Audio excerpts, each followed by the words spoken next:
as adult children, have the right to tell our parents how they should live if we think they're in danger? And if we don't step in, is that neglect? My mother is Edith Jones. She lives alone and she's had a stroke. I'm Michelle Jones. I'm a writer and I like happy endings. My sister and I want to make sure she's safe, but she says it's none of our business. How can I get her to talk to me about this when she's so stubborn and when I live on the opposite side of the continent?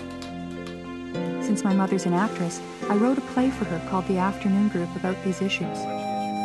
I was thrilled when she told me she and her friends liked the play and are going to perform it. I've decided to fly up, film the whole process, and interview the actresses about the theme, aging and independence.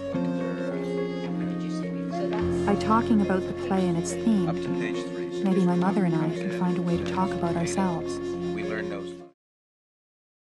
The phone call came in the middle of the night. I flew up right away. When I got there, I looked at her and thought, this couldn't be my mother. She couldn't speak. She didn't even know how to swallow. All I could think of was her lying on the floor helpless. Even when she got better, I knew we had to do something. She couldn't live alone.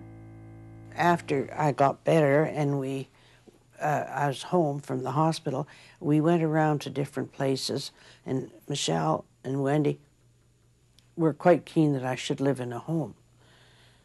But no, there's no way I was going to go to a home. They kept telling me how friendly they were and how private I'd be. Nuts. You're not private at all. Up until then, I had been friends with my daughters. They were difficult during their teens, and perhaps during certain parts of their married life they'd had difficulties. But we'd always been good friends, and suddenly they weren't friends anymore. They were people that were trying to look after me that I didn't want to be looked after.